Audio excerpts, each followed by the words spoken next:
Welcome back, Mr. Goodberry. The First Star Logistics studio is fully equipped and ready to record.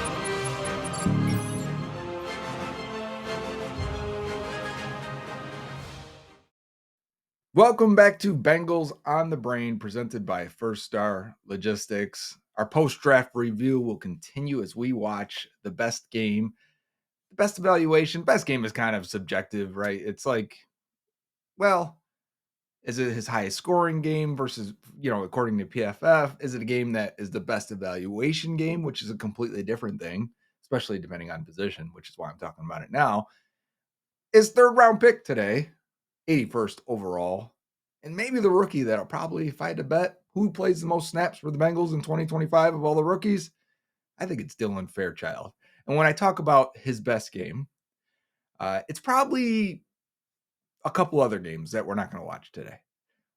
But the best game to evaluate, there's two games. One is one I'm going to watch probably only on Twitter, put it on Twitter, put clips on Twitter, because it has like 6 snaps that are great to watch against like Walter Nolan and Ole Miss. But this game versus Alabama that we're going to watch is great for evaluation purposes for a couple of reasons. Like the Ole Miss game, their whole D line is going to be on an NFL team. Even Jared Ivey, who wasn't drafted, I assume will make at least a practice squad, but all 4 of them. So you're getting more 4-man rushes there. You get more one-on-ones with Walter Nolan. But in this game, Georgia's down big, and they have to throw the ball. And if you want to watch true pass sets in a college atmosphere versus a good defense, this is the game to watch. I think PFF has them as 25 true pass sets, which means we're throwing out screens and quick passes and play action where you get an inherent advantage, or you're not straight up just blocking someone in those plays. Like a lot of times, on a play action, you're faking a run block, defense is reading run. Oh, now it's a pass. Much different situation than it's 3rd and 6. We're dropping back to throw the ball, and your guy is pass rushing, and it's one-on-one. One-on-one part of this game doesn't happen as often as you'd like to see, which is why I suggest the Ole Miss game as well, because you get more of that.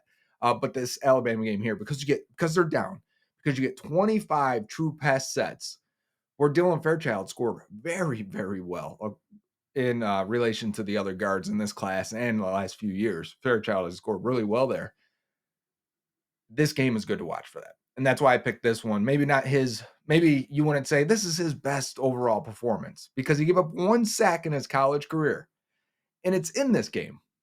But when we get to it, you'll see why I'm speaking the way I am, because I don't know if really it was his fault, partial fault, some blame, maybe something you can clean up. But at the same time, if that's the only sack he gave up, you can imagine what the other games look like. So this is Dylan Fairchild versus Alabama. Georgia at Alabama. If you don't know, and maybe we'll end the show with this or talk about it at some point, the Bengals drafted a true guard. I know a lot of people were concerned, and I tried to say, hey, they might take a tackle, as many teams do, and move him to guard. The Bengals are taking a true guard that played left guard. Hey, they pretty much got a spot open at left guard because we should be moving on from Cordell Volson. So I think Dylan Fairchild's got a great shot to plug right in. So he's number 53 at that spot. You're going to see him help out a lot with his tackle on a lot of these rushes. While we got 4 guys here, we've got a stunt right away. So when they're sliding the protection this way, when I say sliding, you can usually tell which way does the center go. If the center goes that way, and you may send the running back this way to help, but that means the line is sliding this way, which is good here because since we have the tackle and twist and stunt that we got going on here, it allows the center to pick up 34 and Fairchild to run his guy out of the picture with the help of his tackle. So I'm not going to talk like that every single play, but it's worth noting because on the first play, we get a stunt right away and they slide towards him. So he and the left tackle there helped dump that defensive tackle. 50 is 50 Tim Smith, I want to say. He was at the Senior Bowl. Not sure if he was drafted or not. He was low end valuable in terms of being draftable. We got a play action play here. So he's meeting him head on. Fairchild has very good upper body strength. You can see that as he wrestles that guy through. Doesn't get thrown off, doesn't get thrown down, and stays engaged and stays locked in. Because of the play action, with they have to respect the defensive line has to respect that the run could go that way. So he's not directly trying to pass rush and trying to beat him, more just hold him up and let's see what we can do. And then try and make a play if you can afterwards. We got a fumble there. Fairchild, one of the things you will see is that he goes pretty hard on every play and we'll stay with it. You see right there as he checks, okay, what's going on? All right, the ball has been thrown. And he starts to run upfield, and then the ball comes out. He's one of the first guys to dive on it. Not sure if he recovers it or not, but he does dive on it. And the score is quickly 7-0, so I assume they did fumble, but I actually don't know. Only 3 guys rushing. One of the big reasons why college football is so different than the NFL is they rush 3 so often. It's part of the reason it's been hard to evaluate some of the O-line play, and I think why teams struggle a lot.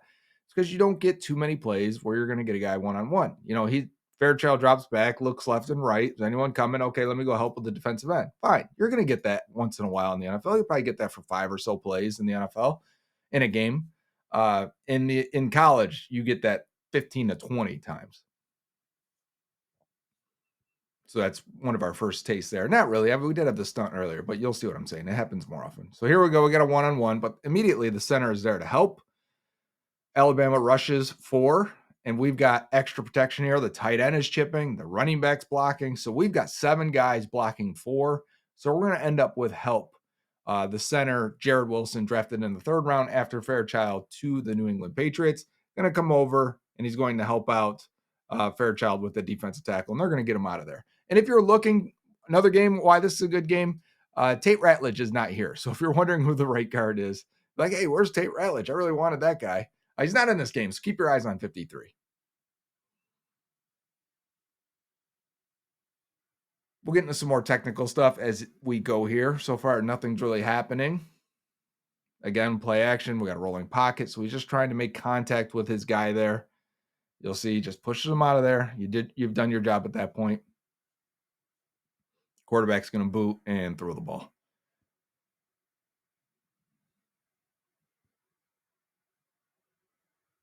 All right, now we've got a little bit of run blocking there. Got to get lower than 50. Strike lower, strike harder, strike with good leverage. Now get your hands up through and push him out, and he does. So it's a good run block there for Fairchild. They're not running directly off his back, but he is he looked really good there as a run blocker. And he didn't score too well as a run blocker. And you'll see a couple plays here as he's pulling. We got a screen and an interception to the other side. But you'll see a couple times, especially in this game. I think he's better in the Ole Miss tape, which will be on Twitter. I would like to get to it, so I'm going to put it on Twitter. But you see Fairchild here as he pulls from the left guard spot, and we're going to run power that way. Watch as he pulls. He's got to take on this D end. I think it's D end 20. Might be a linebacker. But either way here, he's coiled up. Both are coiled up. Both are just going to be like 2 rams and just smack heads. And really, Fairchild doesn't dig him out. His legs kind of deaden on contact. And that D end or linebacker, that defender, let's just say, spins back inside, is able to get a hand and slow down the running back. So I'd like a better block from Fairchild there. If you're not just going to bowl through him and knock the guy off the spot, then I need you to use your hands as well and keep your feet moving. And so now we got another run play here where Fairchild is he's got to get into the front side, which I think he gets off the ball really well. That's one thing I noticed with him. So the lineman's in front of him, right? And he's got to get over and seal him off this way. So it's a reach block. It's not a very extreme reach block. It's going to get some, I would say, quote unquote, help from 71, but 71 throws this defensive tackle out of Fairchild's box here. And you're going to see what I'm saying. As he gets over there and engages, I think he's good right now. It's a neutral play as of right now. I'd like to get Fairchild to get his helmet on this side and get more body positioning on this side here. And then he's going to work up and get 0, and the center is going to get 11, Jihad Campbell, so that we can run right here. But 71 is going to knock him off his spot. Since we're at a neutral battle between 23 and Fairchild, 71's involvement does not help.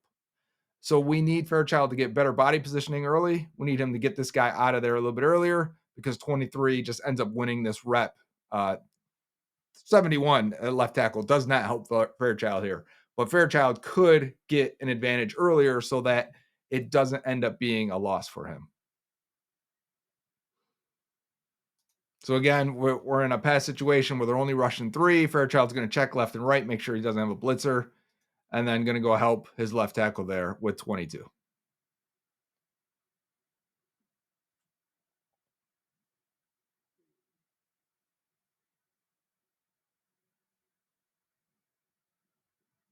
You're going to see 71 and 53 again here. Watch Fairchild and his left tackle again on these runs. 71, does he get thrown? He may get thrown in there. This time it may not be his fault. I think the D end actually throws 71 into Fairchild. But so far, they're not in sync, those two. You would like to see a little bit better synchronization.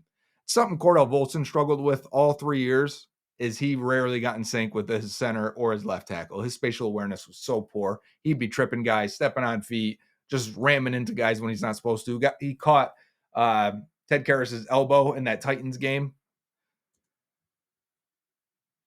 Again, Fairchild here. He's trying to help 71. So we're going to bang him into 71 here. Eyes are down, right? You see Fairchild's eyes are down.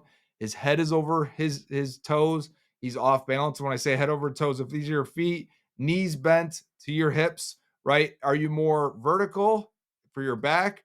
Are you in a nice 45 posture, or are you over like this? So where your head's here, arms out like this, now your balance is so far forward that if you miss, you tend to fall forward and get out of control and off balance. And you're going to see Fairchild's like that right now, right? He's just now getting off balance, and his job is to bang this defensive tackle and then climb up and get this linebacker. So he wants to remove this defensive tackle, really get him on this side of 71 so 71 can seal him off. Fairchild's going to seal off the linebacker, and this running back's going to hit the hole between them. All right, so we'll go back and show it again.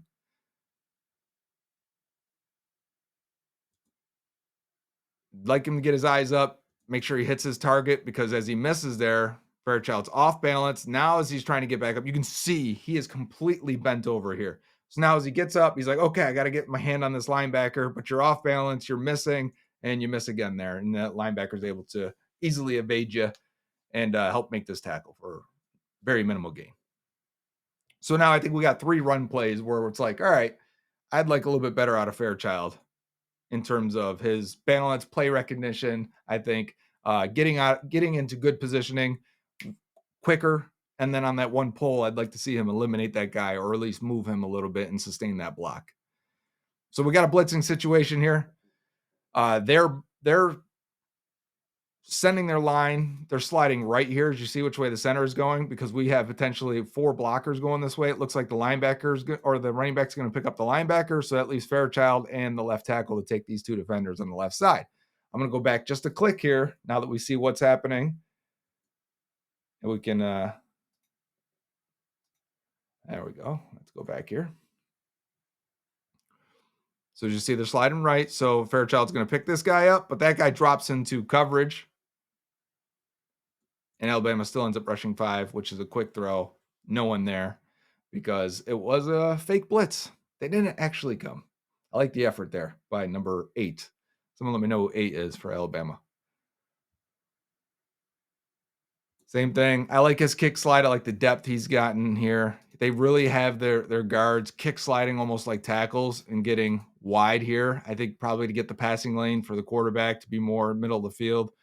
Clear out his vision. He doesn't seem like the tallest guy. Let me know if I'm wrong there. Give him maybe more windows here to throw to between these guys by fanning them out. But Fairchild here gets a little off balance, a little caught with the guy next to him. Watch his feet as he starts getting his kick slide, maybe a little bit too far out there to the tackle. And next thing you know, they're tripping. So as I'm talking about Volson doing this and kind of lacking in that spatial awareness, we see Dylan Fairchild end up with the same issue 2 plays later. And I forgot that was coming, actually. So I wasn't leading into that on purpose. Okay, we got another run play inside here. The center and Fairchild are going to double on this D tackle, but that D tackle got under Fairchild here. He's losing ground. He's getting stalemated really at the line of scrimmage. It's a good run by ETN. It's a very good run for him to recognize that because I think they're going inside here, right? We got a third and short situation. Multiple guys on that D line are winning. 22 wins cleanly. Etienne makes him miss. The tight end takes out the safety. I think that is just really good job by the running back. I would have liked to have taken him too if the Bengals would have went maybe a round earlier. I think Etienne was fifth round. All right, another combo block with Wilson and Fairchild here. They're going to get good strike, good leverage on this defensive tackle. See how Wilson got the defensive tackle out of there. So the head was here. Wilson comes in and displaces him, puts the defensive tackle on this side of Fairchild. Now Wilson's got to climb up and get Jihad Campbell. Don't know if he actually can do that. I don't remember focusing on Wilson in this game. But for Fairchild, little off balance afterwards, right? So now you've allowed this guy to get back inside because he's a little bit out of control, whereas Wilson does get to the linebacker, doesn't eliminate him, but keeps it from being a direct shot at his running back and maybe a little yards after contact. Here we go. We got a one-on-one situation now. Fairchild does a good job of. I like his kick slide and pass protection. It looks a bit clunky and stiff. I think he is a little bit stiff. But again, as he strikes, both guys here, eyes on the ground, are they looking at each other's shoes?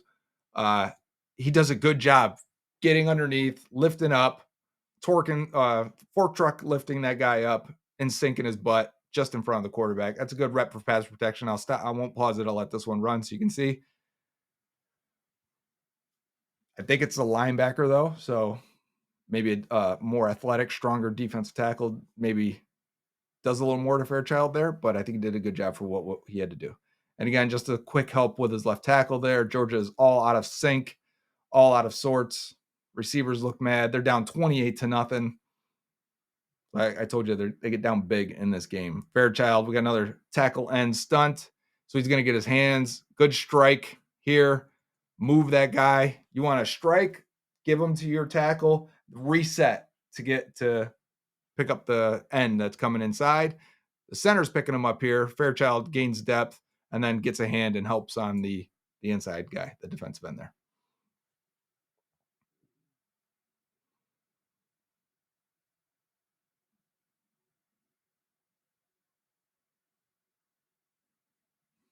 So we got what does it say? Reverse, basically. Oh yeah, end around. So Fairchild, let's watch him, focus on him so I know what's happening now. He's going to go, okay, so he's got to get all the way inside and get this nose tackle as they're pulling to make the action look like it's going left. That makes sense. Really gets the linebackers out of there. Fairchild gets up and then he releases and sees if he can get a target. I don't know if you've lost him, but now he's released upfield. I'd like to see him get his eyes back here and maybe he can cut off this guy because we've got so many blockers out here that the only thing you really have to worry about is the safety coming over the top. So let's see if he gets eyes on that or if he just continues to run. There he goes. Sees it a little bit later. How did he get the running back or the 86 get tackled there? Who missed the block? Oh, it's just 73. I mean, the right tackle there. All right, Fairchild inside. Good strike, low push. We're grinding this nose tackle out of there. I don't know how much depth he actually moves that guy. I'd like to see the sideline view from here. Don't know that he actually moves him anywhere, but he doesn't lose that rep for sure. You can go neutral with a nose tackle and feel good about yourself if you're one-on-one. Again, tackle and stunt with protection sliding towards his way. So he gets a hand there, turns inside to help take the D end, and they do their job. He and Wilson both. And we got a touchdown. Georgia has a chance to get back in this now. We got to get a little spark here. 28-7. Georgia back with the ball. He doesn't have any protection here. Just helps out as we throw another interception right at Jihad Campbell this time.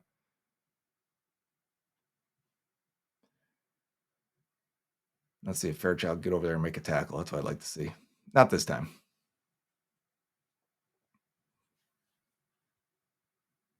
All right, 28-7. Georgia must have held there. Fairchild gets a one-on-one in pass pro, and the ball is knocked down. Let's see here. I wanted to see the hand battle last a little bit longer. That rusher had eyes on the quarterback. Was kind of pulled off there. Wanted to see if he could have walked him backwards. There you go. Again, it's a pretty good kick slide out there. He looks like a left tackle doing that.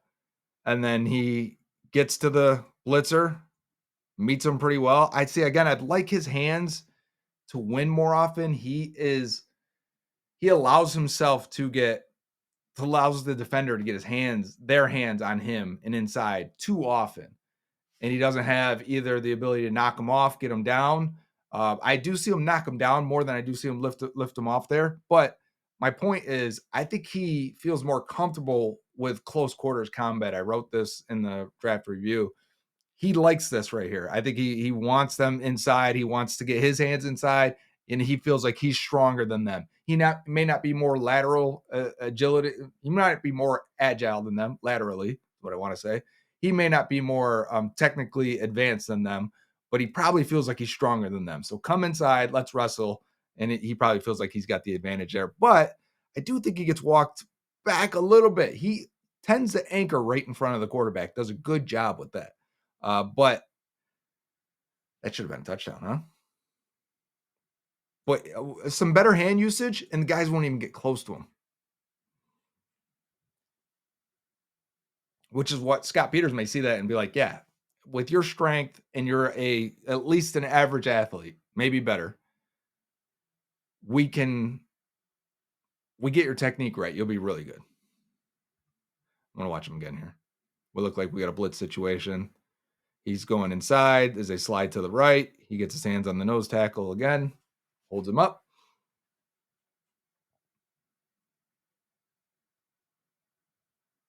30-7 now. Misses safety. As Georgia pulls Fairchild to the right and throws a screen to the left. There's only seconds left here. Yeah, 12 seconds left. I think they're just trying to maybe get a few plays here. I'm going to get a Hail Mary. We got a pass protection play for Fairchild. Strike to the middle of the chest. You'll see this. Left hand is going to strike the middle. Bang. And that guy's going to try to arm over and swipe it. He doesn't. Fairchild does a good job getting it out and getting it back there. Now from here, you could end up in a holding situation because he replaced this hand over here. And if this guy was quicker and could beat him around the corner and beat him around, where his feet are and his hips are and his knees are, and get a direct path to the quarterback. But if you're a good enough athlete and you're strong enough to hold these guys up and you can flip your hips and torque yourself back into positioning here, that's a mark of a good lineman. And Fairchild just, I think, upper body strength pushes him out there. Let's watch that full speed again. He might just win with his upper body strength again here. Yeah, he's a little off balance, but he's strong. So that time it wasn't the hips, which I've seen in other games. He torques guys out of there pretty well. He gets a lot of good strength from that wrestling background. Makes a ton of sense.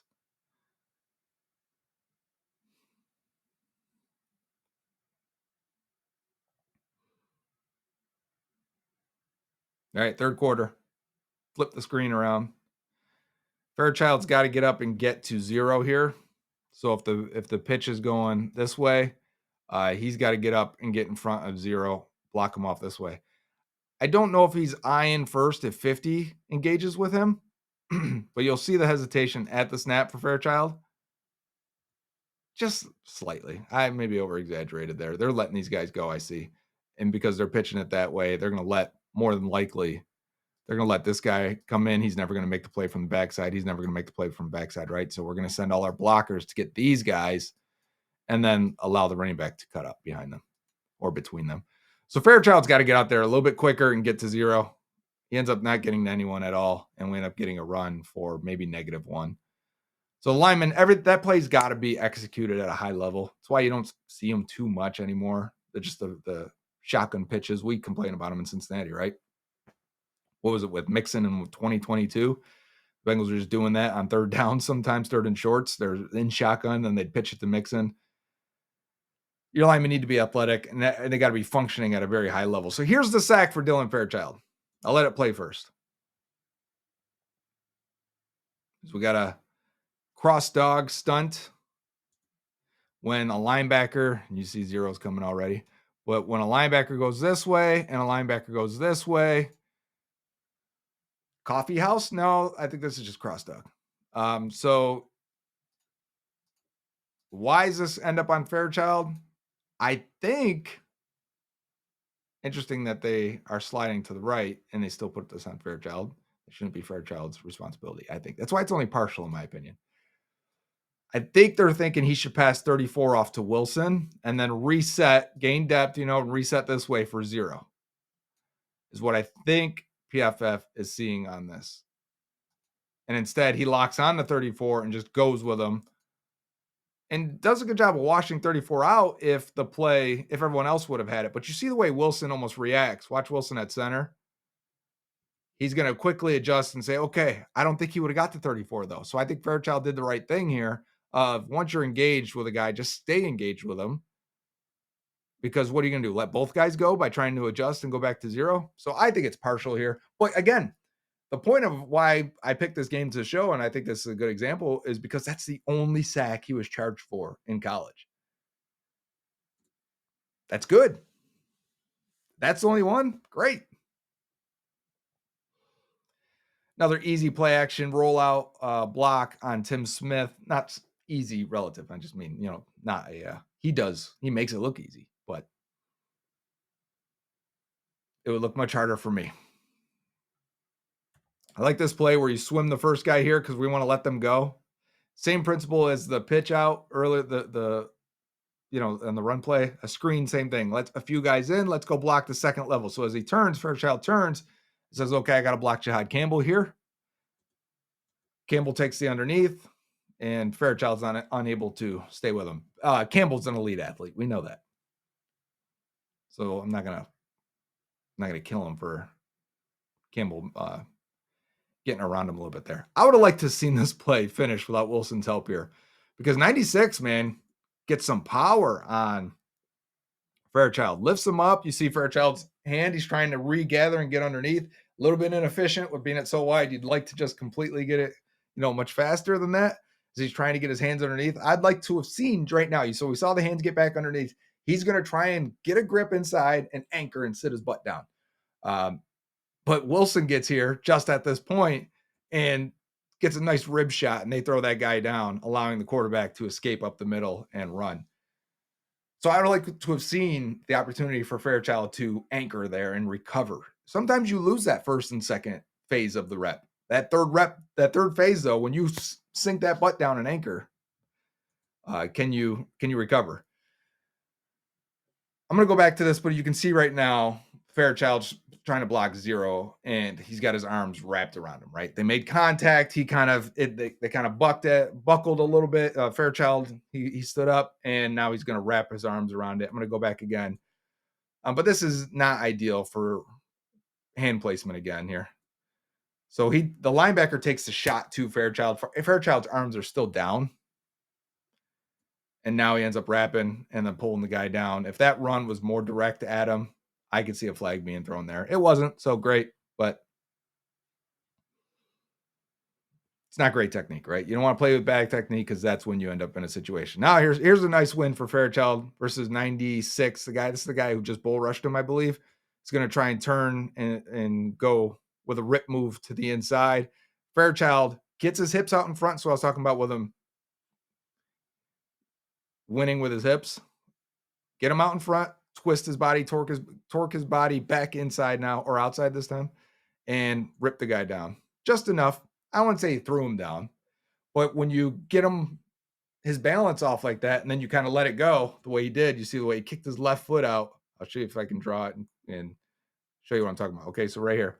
As Fairchild's weight is on this foot, he's going to transfer it to this one, and as he kicks this one this way, he's got to spin his hips open. And what he does is you got a much bigger, less athletic number 96 here who just can't mirror that, right? You can't mimic what Fairchild's about to do here with that next step. And he falls. So when I say I think he's at least an average athlete, it's plays like that where I go, okay, at the very least, he's average. Good contact, I would say, on Campbell here. Campbell's able to recover, stay on his feet, and get out there, and look at him run. Look at Jihad Campbell run. It's maybe one of the instances where he hurts his shoulder, though. Going a little too crazy.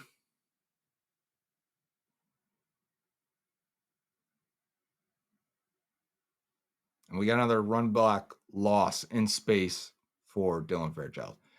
He's just going to try and knock. 23 does a good job here. I'm trying not to do one thought at a time. Sorry, my brain gets a little scattered. He wants to push 23, that defensive tackle, 271. But you'll see 23, what does he do? He knocks that hand away. He knows how he's being attacked here. So watch him knock Fairchild's left hand away. Bang. Fairchild barely. Now it's just going right off his shoulder. Okay, now you've got to go get to 0. This is where I say he's only an average athlete, maybe not an elite athlete, not an above athlete, because now you're in space, you've got your target, it's clear what you need to do. 0 is able to easily dip around Fairchild. Watch it again at full speed.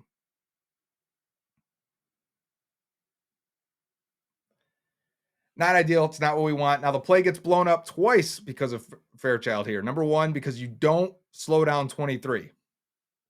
So as 23 penetrates, the running back can't go outside. And what he has to do instead is cut behind 23 as 23 ends up this way, which means that changes it for Fairchild. Fairchild thinks this is the hardest part about run blocking, in my opinion, especially in zone. I think the running back's going to be coming right here. So I'm just trying to get in position right here to wall him off. But because you didn't block 23, you didn't slow him down. And this is why it's key to do both parts of your job here. It's difficult. These aren't easy. You need to slow down 23 so that he's here rather than here. And if he is on that first X here, the running back's just going to cut right here, and you're now in position to block 0. But because 23 is here, the running back is now going to cut this way right into 0, and you're not expecting that. So 0 is able to boop and just loop around you real quick. So that first play, that first part of the play has to be executed. You got to slow that guy down to let your left tackle get there and let your help get there. And a lot of time guys will rush that because they need to get out to these linebackers that are super athletes. And they're like, I know I'm not that. I got to get out there faster. And what happens is now you've altered the play behind you because you tried to get out there too quickly. All right, we're going to put him out in space again. Come on, Fairchild, get out there, get someone. Again, we got to get to 13, right? This is not an easy block. Ends up being no linebacker here. I think ideally he gets 0. 0 hangs out more in the middle here, but because of the misdirection, we got this. But how do big plays happen? Well, because we've got some misdirection. And now the only guy really that Fairchild has to worry about as he climbs up here will be 13 at the bottom of the screen, you'll see, if he can get to him. That's a tough ask. But if Fairchild can get out here, again, that's tough, right? For him to get all the way out there. He's a 5'2" guy. Even if this guy's a 4'5" guy, that is extremely, extremely tough. But you keep running at him because maybe this guy's got to cut it back.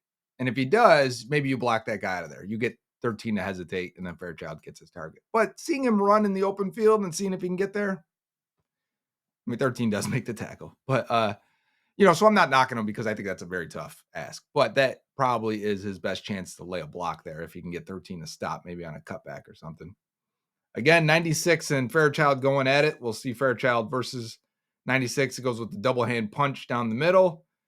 He allows 96 to get him. If the punch only slows them down.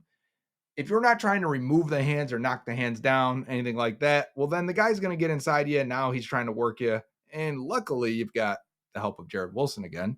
Not that I think Fairchild was going to lose, because again, I think he anchors really well when you get to the quarterback's lap. He does a good job anchoring. But I think you can win earlier in the rep. See, there we go. A hand battle. That's what I'm looking for. So you see the initial punch again to the chest. Bang. He likes that. But it doesn't remove the hands of the defender, right? So here, the hand is still in his chest. But watch Fairchild's left hand. You see it get underneath. Did you see that real fast? That little dip underneath, and now knock it away. And he does. And now he's quick enough to get his hand back inside. And now it's a straight up hand battle. Now they're going to fight each other and keep swapping. That's a good rep for Fairchild. You'd like to see that more often where he wins with his hands. That's the next step for him. That's how he turns into a good starter.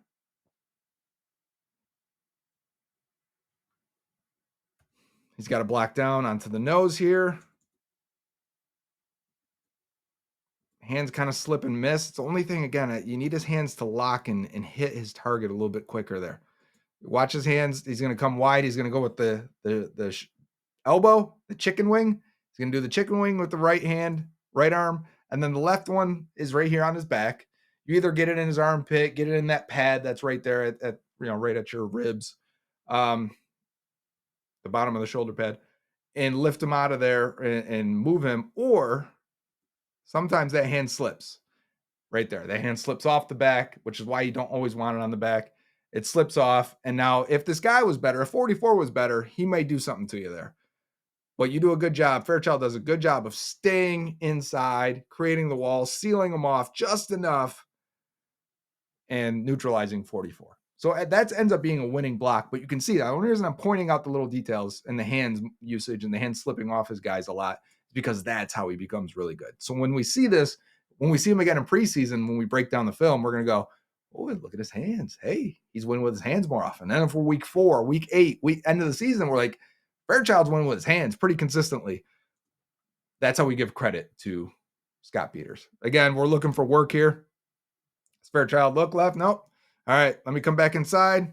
Rib shot to 23 on the deep ball. That lands right there again. These receivers have a lot to say every time the quarterback misses, but they're not helping them out either. Again, looking for work.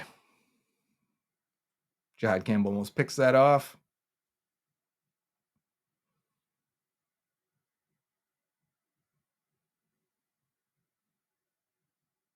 No one directly in front of him again. We get the pass interference here on 0. What's the score? 32-7 with 5:43 left in the third quarter. Alabama in full control here as Fairchild helps out his left tackle.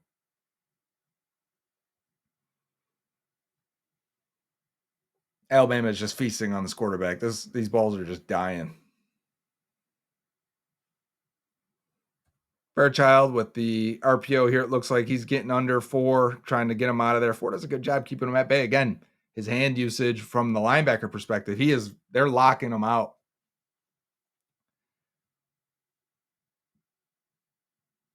You either got to absolutely wipe those guys off with physicality, or you have to also play with great hands. All right, pull Fairchild, get on 4. We got a pass, touchdown. The Bengals will do this once in a while. Not often, but a couple times a year, where you'll pull the guard, and it's in an effort to make it really look like a run. Linebackers read the O-line first. And you see that guard pull, you think, oh, it's got to be a run. So these guys are going to work this way because it's got to be a run. We're pulling the guard. Well, we want to throw into this void right behind you. So we get these guys to step up and we're going to throw it over your head. So this is an example of using the offensive line to really sell the play action. So by doing that, you have to, as the guard that's pulling out there, have to be able to block this defensive end. Fairchild does a good job of getting his hands in there and holding the guy at bay, and not turning it into a situation where he's gonna lose this rep.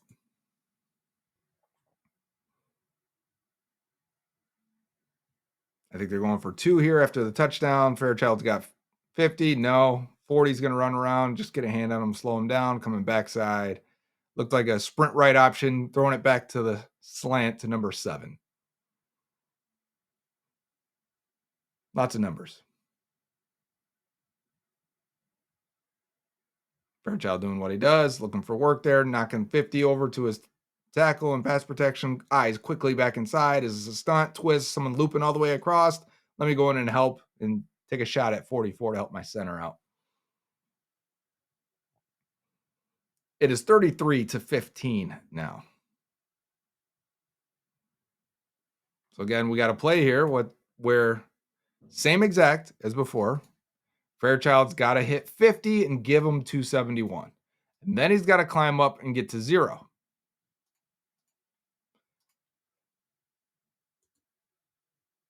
Kind of off balance here.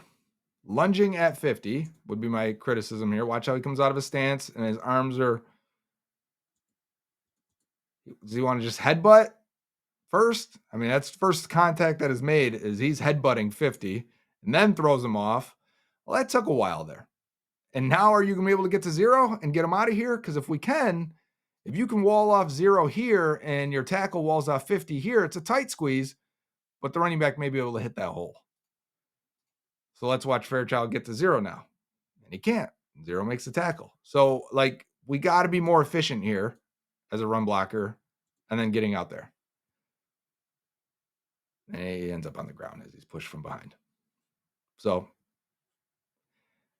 some things to work on with his left tackle there, how they're passing these guys off. But there's the power. There's the headbutting. We're going to just headbutt our way through this game, I think.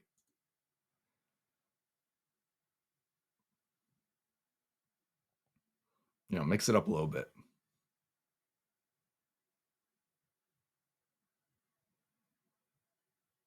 He's got 96 one-on-one in pass pro. Does a good job. It's not an easy block to get out there. I want to be clear on that. Well, some of these I say are easier blocks or where you're helping. Whenever they slide one way or make it look like the run's going one way, and you got to come all the way across 2 more gaps and get this, get a defensive tackle. That's not easy. So to see a guy do that, that's a good sign.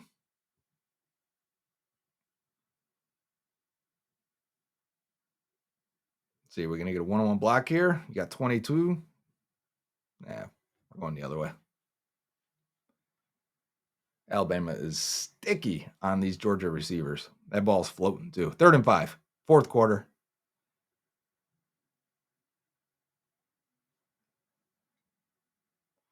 Fairchild stays with his guy. Try and stay locked eyes on him if you can. I know the play, even I end up looking at the running back to see what's going on as plays get disrupted a little bit. But Fairchild's going to stay with his guy the longest out of everyone. Still fighting with him and rolling with him, blocking with his back. I don't know what it's worth, but it's worth pointing out, I think. I like guys that stay with the play, stay active.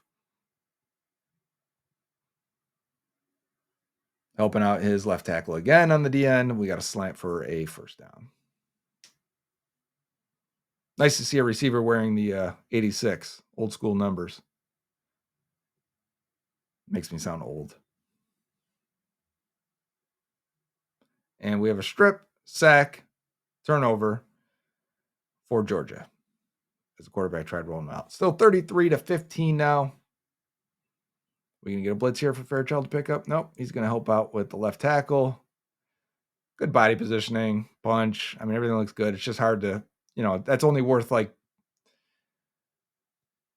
what? If a one-on-one block is a 10 out of 10 situation to watch, like this is right here, what's the other one worth? A 2 or 3 out of 10? All right, so hands, good. Now he's going to get off balance here. If you can get those hands back inside and get your feet back down and get your hips out in front back again, and he does. He's got a very strong upper half and has got good grip strength when he does land his hands. That it allows him to recover, which also is a good sign of an athlete, is a sign of a good athlete, potentially. All right, helping out again. His feet get tangled again. He just leaves him. He's leaning in to try and throw the shoulder and elbow, and I think it's unnecessary, so he ends up off balance there. I don't know where that pressure came from, though. Delayed blitz for the linebacker.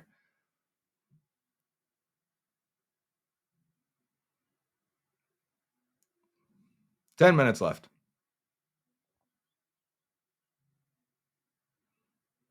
Wilson and Fairchild handle Tim Smith. Fairchild with the hand to the chest while looking left. I like that. Same thing here. Allows your quarterback to step up that way. We got a first down for Georgia. We need to hit a play, though, if Georgia's going to get back into it.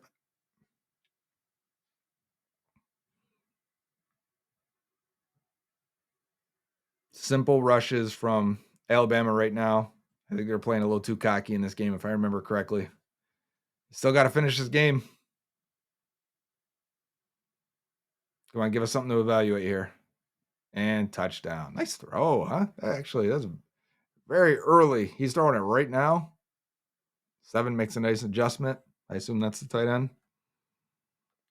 And we got a touchdown. Nothing really saying Fairchild on these. He's still, we know what he looks like at this point. Oh, batted pass. That was open too as they go for 2.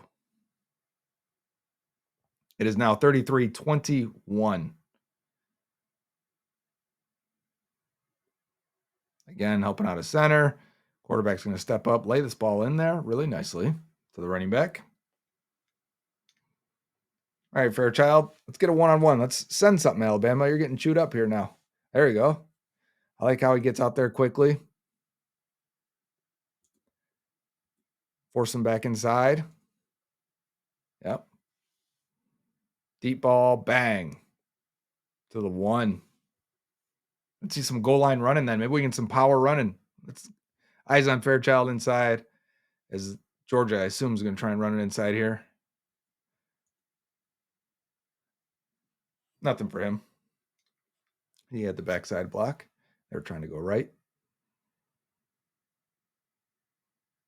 Again for Fairchild, and gets underneath this guy as they do the end around to 86, or was it a jet? Either way. Touchdown. 33-28 now. Georgia down by 5. They've got a chance. We got a pump and a ball. Oh, no. We got a sluggo seam. Bang. 86. Break a tackle. Touchdown, Georgia. Come all the way back. 34-33. They're going for 2 to make it a 3-point game. Let's watch Fairchild here. Does his job. 44 finds a way to get back inside on the other side and make the stop. Georgia's only going to be up by 1. To which Alabama scores and is now up by 7. Bama's got a chance. Georgia's got a chance here now. Little off balance for Fairchild here. He never really is able to get his feet set on this as the guy's just trying to blow through him there.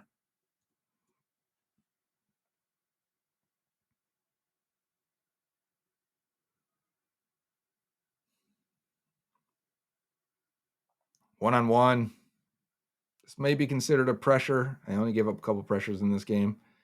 But as he's setting horizontally, you'll see instead of like what I mean is watch him go to the left, really stay tight to the line. You can set more like this. You can jump set. You can set more like this. You can set more vertically. Looks like he's more just going out, forcing this guy back inside, aiming for that outside shoulder to force him back inside. This is kind of like if you wonder why the Bengals were so mad at Quentin Spain for getting beat by Aaron Donald at the end. Spain had help right here, and they wanted him to jump set and attack that outside shoulder to make Aaron Donald go on this side where Trey Hopkins could help out, and he does not. And Donald goes right around him because he did not get out there fast enough and attack that outside. Fairchild does here. I want to watch the hand usage, though. Sorry for going on an adventure sideways there. But we got hands to that upper shoulder. The guy's going to rip, does not get that hand off of him. So Fairchild now at this point has to run him through. If this guy has a direct path to the quarterback, they will call holding on that. Fairchild's got to run him this way just enough, and if the quarterback can evade, they will not call holding on that. And he does, just enough. Quarterback escapes up the middle for the first down. 2-minute warning. Georgia needs a touchdown. And we're going to run here. Fairchild doesn't have a guy to really block here, and the linebacker steps inside super hard. You see zero goes all the way inside like this. So he's just got Fairchild here is going to try and just build a wall a little bit if he can. You'll see right there. Now he's going to say, all right, can I go up now and get Jahad Campbell? He can't really, but he's going to spin, twist, and turn. I want to play that again while the screen's messing with me. Watch him spin, twist, and turn and try and just stay in the way and try and help out as much as he can.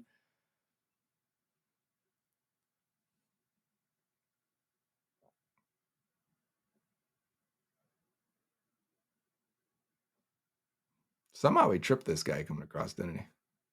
Not intentionally. No, he didn't. He didn't trip him with his foot.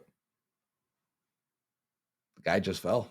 I think he thought he was going to be tripped and kind of left his foot up like it was a wounded animal.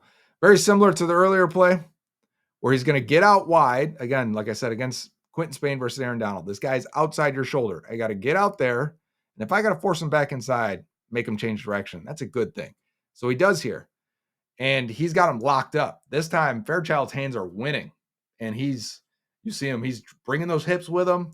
Looks very powerful there. The guy just ends up getting sat down. And I think that's where you see those upside plays with Fairchild. You go, yeah, we get his hands right. This dude's going to be excellent.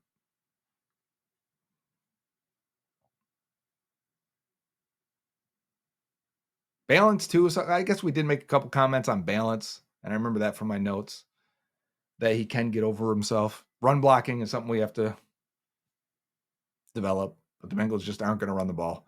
They drafted pass rushers. They drafted pass protectors. They drafted 2 of the better pass protectors from this class. I got no problem with that.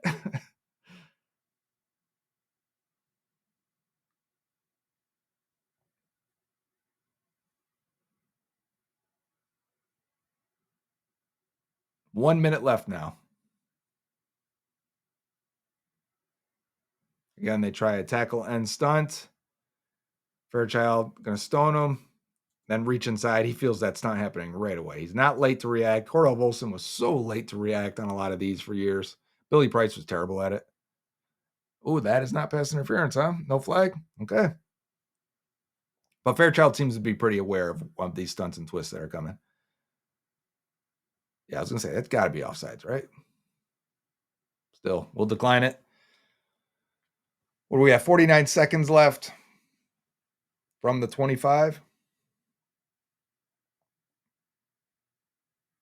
Oh, picked off. Alabama. Good play number 2. Ends the game. So that was Dylan Fairchild at left guard, number 53 versus Alabama. What did you think of that game? I think that one represents more of his skills and his expectation. I think that sets a reasonable floor for expectation, because the Ole Miss game, he gets Nolan a couple times. Nolan gets him. I'm excited to talk about that one because it's a different dynamic. This one, I think, sets the stage for, you can see where he loses. You can see where he wins. You can see the upside. You can see maybe some limitations in his game. And I think for third round, that's fair. And what I do like is that the Bengals drafted a guard to play guard, and hopefully are not moving him to another position. If you can start him right away and get a third round starter, typically that's a good thing. Now, does it make the offensive line better?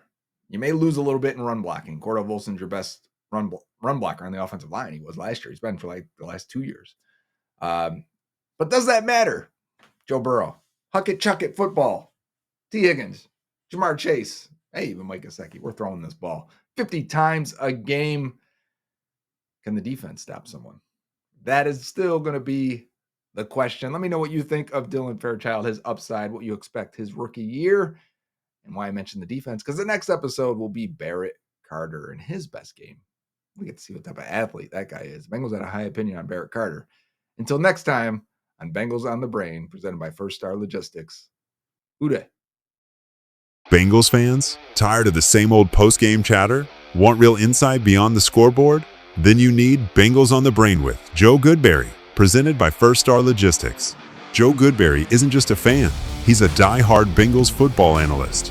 Every week, Joe dives deep into the Bengals game film, breaking down the plays that mattered, revealing hidden strategies, and uncovering the true impact of individual performances. Get ready for post-game analysis like you've never heard before, player evaluations that go beyond the stats, and the most in-depth Bengals draft coverage on the internet. Don't just watch the Bengals, understand the Bengals. Subscribe to Bengals on the Brain with Joe Goodberry on the First Star Media Group's YouTube channel. Get smart, get obsessed, get Bengals on the Brain.